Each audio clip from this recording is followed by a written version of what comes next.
Hello, everyone. Welcome to our Intersession course here at LaSalle during the winter holiday. In this video, I just want to talk a little bit about the subject matter of the class and just show you where everything is in terms of your readings, videos, discussion boards, and assignments, and talk a little bit about due dates and things like that.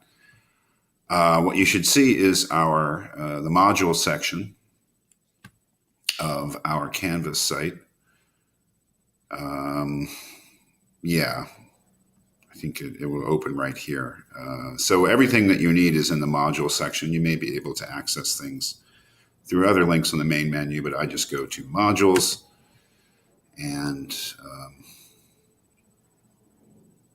there basically everything is except for announcements. In any case, just as far as like what the course will be about, this is a course on death, philosophy of death. It looks at some basic issues, philosophical problems, and other sort of concerns having to do with the issue of death. You can see that the class is divided into 4 units, and I'll just briefly go through each one just to give you an idea of what the subject matter is. We're going to begin with Epicurus, great ancient philosopher, a brief text by him, the letter to Menoicus, which sort of sets up a certain view of death, which raises certain problems which are addressed in the second 2 readings of Unit 1 by Thomas Nagel, Thomas Nagel's Death, and then Bruckner and Fisher, Why is Death Bad? As we'll see, Epicurus has a certain view of death, that death is nothing to us, and we'll see his reason. Well, no reason to go into detail there. And as a result of that, cannot be a bad thing for the one who dies, which may sound a little strange, but if you spend some time reading and thinking about Epicurus, it makes perfect sense under his view of what death is. That is objected to by Nagel and also Bruckner and Fisher, who believe that, generally speaking, they accept an Epicurean view of death, a view of death that accepts many of Epicurus's basic ideas about death, but denies the idea that death cannot be thought of as a bad thing for the one who dies. And that becomes the real thematic thing, is whether or not they can prove that Epicurus is wrong about that. Certainly Epicurus didn't think that death was a bad thing for the one who dies. We move on to Unit 2, which is Hans Jonas's The Burden and Blessing of Mortality, and Glenn Gray's The Idea of Death and Existentialism, where we open up the field quite a bit. We're no longer talking about the fairly narrow issues regarding death that emerge from Epicurus, but a wider understanding of the meaning of mortality. And that distinction between death and mortality is an important one. Death being an event, you might say, that constitutes the end of a person's life, where mortality is the condition of being the kind of creature that can and will die. The meaning of that mortality within our lives, different ideas there. Unit 3 is the longest and most challenging readings, I would say. Plato's Phaedo, which is a fairly long dialogue having to do with the question of immortality of the soul. And that really is the theme of Unit 3, is the question of immortality. Whether or not death is the absolute end. Epicurus, his view of death, and really the views of death also of all the other authors that we will read in the first 2 units, their view of death is that death is the absolute end of existence, ruling out pretty much any view that there is some survival of death. You might say that Plato and Landsberg, despite their different philosophies, agree that Epicurus is wrong and that death cannot be thought of as the absolute end of the human person. We'll see that there are important, very important differences between Plato and Paul Landsberg. Of course, Plato is an ancient philosopher. Paul Landsberg was a 20th century philosopher, and Paul Landsberg was a Christian philosopher, which is really very, very important to understanding him. Whereas Plato, of course, lived before the emergence of Christianity. But basically, Unit 3 is really about the possibility of immortality of the soul or some survival of death.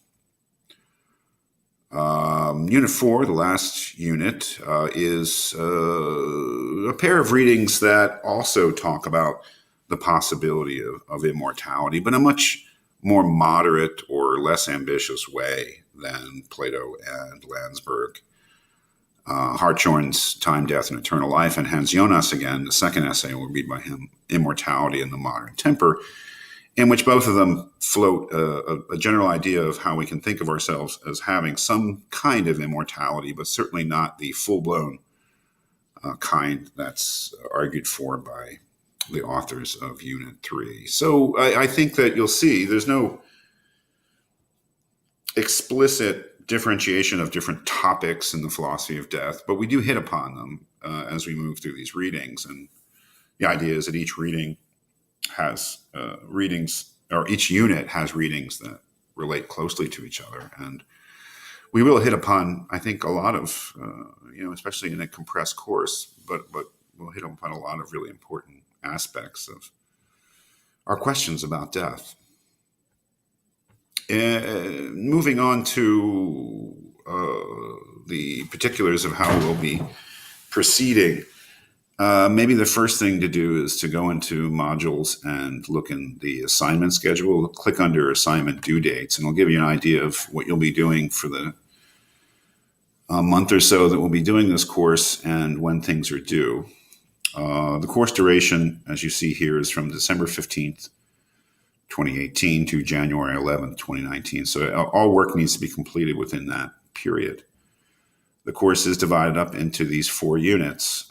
For each of the 4 units, there is an online exam that you need to take. And there is a discussion board that you need to participate in. Check the syllabus for particulars about that, but I can tell you that discussion board participation basically means, let's say, 2 or 3 posts, one in which you express your ideas, and then 1 or 2 in which you respond to the ideas of others. Really, it should be a couple. But really, you should make one substantive statement of your response to the text, and there'll be I don't plan on doing any prompts. So it's just whatever you think about what you've read, whatever ideas you had about it, whatever you agree or disagree with, it's completely up to you, discussion board participation. But the boards are open during these periods for Unit 1, Unit 2. Basically, this is the period during which we'll be concentrating on the text as the open dates for the discussion board. And then the exam for each unit is open during this entire period. For instance, the online exam for Unit 1 opens on December 15th, when we begin reading, but then closes the day after the discussion board closes. So the deadline is the 20th, and that's true of each one of these units. The exam will be open during the whole period, and then an extra day after the discussion board period for you to do it if, get your thoughts together. So the exams deadline, I've put the exam deadline, this is the last day at midnight when these can be done for each one of the 4 units. The exams ask you, I think, important questions, basic questions about the texts, which can be answered in short answers. Each one of the exams is timed at 60 minutes. So you don't need to write full-blown essays. In some cases, it can be very straightforward answers, the exams. But the exam questions are based upon text, obviously.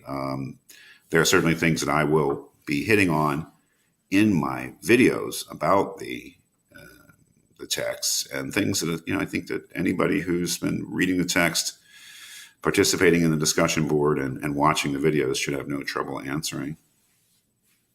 So yes, the 4 exams are important and need to be done by the deadlines that are listed here. There will be a final essay due at the very end of the course. It needs to be turned in by January 11th, would be the deadline at midnight. Perhaps I'll talk more about the final essay as we move forward in the course, but the final essay has no given topic. It has no prepared topic. You have to come up with your own topic for the final essay, which is an essay, let's say, of 4 to 5 pages, which is 1,000 words to 1,250 words on a topic of your choice having to do with something that we've read in the course. So it doesn't have to follow everything. In fact, that would be a really bad idea for the final essay to try to write about everything. That would be impossible, in fact. You want to focus on 1 or 2 texts, or one text, or one aspect of one text, or something. Some ideas. It has to be an original idea of your own. So you should be thoughtful. And again, there's no prompt. Just you have to come. Part of the work of doing the final essay is figuring out what you want to write about. And so, this at least gives you an idea of what kind of, what the rhythm of the course is in terms of exams, discussion boards, and then a final essay. Again, if we move to modules,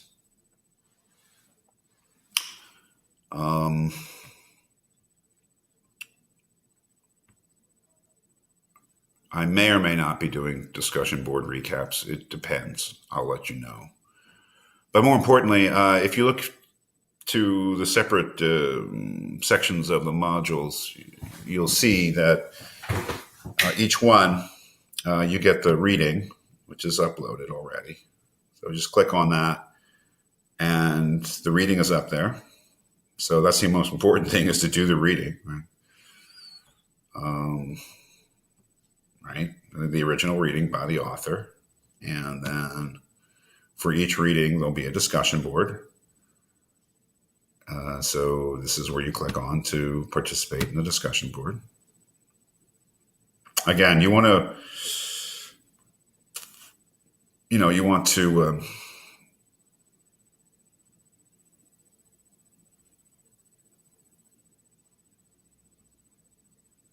I don't know exactly how these things work.